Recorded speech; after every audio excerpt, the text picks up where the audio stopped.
into the Olaf. We've seen it go both ways, but if Trundle's ahead of the curve, ahead of the pathing, he will be the one to win. So it is the Gragas bot lane. Should be a pretty free Ocean Drake, and this is good. I mean, the laning phase still going on. Everybody knows about. Find an advantage on the map. They're feeling good about fighting soon. And speaking of fighting, that's trying to bait him in, gets the flip on over, waiting for that world ender. Now it's 1-on-3, but he's gonna pull him all the way back. Still got flash here on Cube. Can he get away? He's able to dash after him, but the cast is able to go over the head. First blood goes over to Gorilla, and Haru himself gonna have to flash away, subjugate onto Crown now as the rest towards some damage.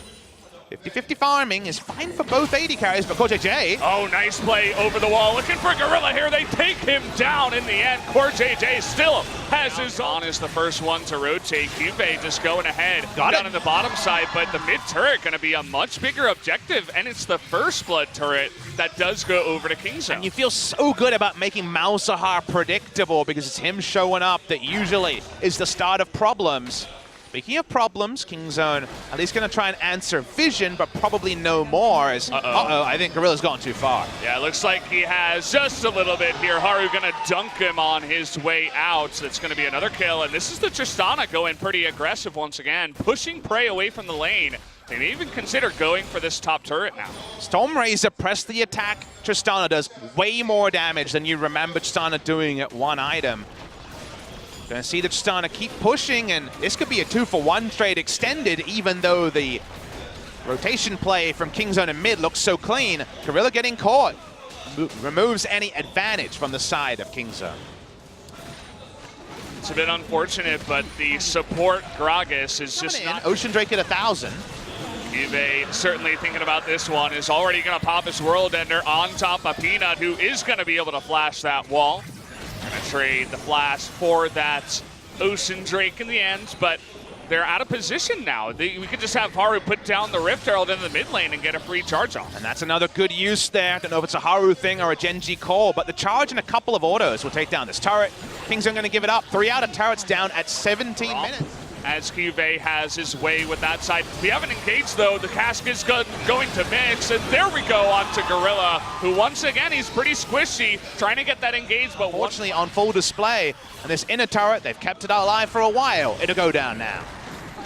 Gen.G kind of just waltzing their way to a big lead in this game, gonna pick up a second Drake for themselves, but yeah, I said it before, this kind of looks like the easiest game that they've had to play so far.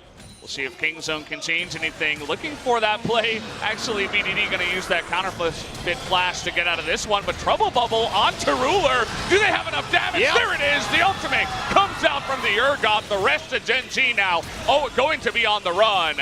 As koroля-Zone and Crown not able to do much by themselves, the Ignite comes in, and it looks like it will be enough with the Electrocute proc and the W coming out of BDD. He's so low. Here comes Cube, looking to go 1v9. He takes out Gorilla, and Malzahar able to take out the Zoe on the backside. Now it's the start. He'll go down, but that's the sort of caster curse I'm all about. Valdez, you said. Into the pit that lets them know anything about that Baron. Okay, no QSS on a Prey here, and he is just gonna go down for free. Crown has to flash in for that one, but a big mistake as now Gen.G can just push in. A solo mistake by Prey is gonna lose them so much here. The Aatrox is still pushing. He's gonna get an inner turret, you'd think, and that's definitely gonna be Inhibitor. Showing a little bit of respect here. They finish it off, and the man who attacks, if you bought the QSS, you can't do both. That's just straight up misplay.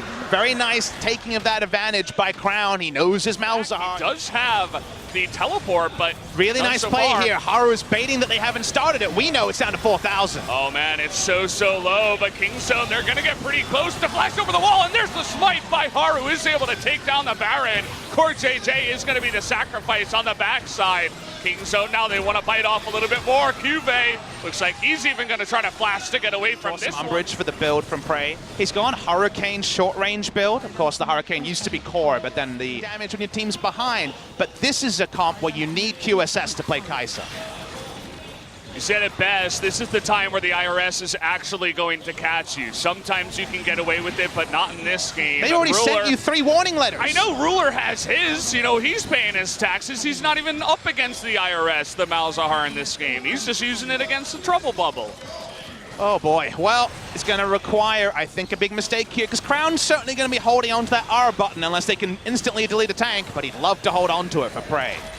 Second Prey makes his move with that short-range build. He's just going to click on him and say, I'm doing my job in this game. That's what Amalzahar does. QV going to drag everybody up into the top side, and he's not even going to go below 90% health. All right, well, it's full tower defense now as QV pushes up.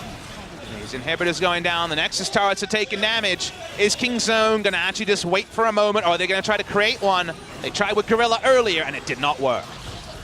Well, he does have his flash. Now's going to be the moment. They're looking for someone. Oh, Crown's going to fail his flash there, but immediately is going to ult onto the Trundle, who gets super low. Prey, though, does have a lot of space down on the bottom side, but Ruler over the wall is just going at it alongside QV, who's just running at this Kai'Sa. Nothing she can do alone. She will go down. There's only BDD and Khan left, and Ruler not even in the fight right now. Is going to try to hop on over BDD, trying to carry this one by himself, but here's the Tristana. BDD is going to get low, but he kills him in the end. Khan able to trade a kill on the backside as Haru was to an Elder Drake with 3 elementals. So that fight was almost the best case scenario for King Zone, where the game is at, and we talked earlier about Innings waiting, but the pillar's going to have to be God tier as Ruler wants to auto attack down this Nexus.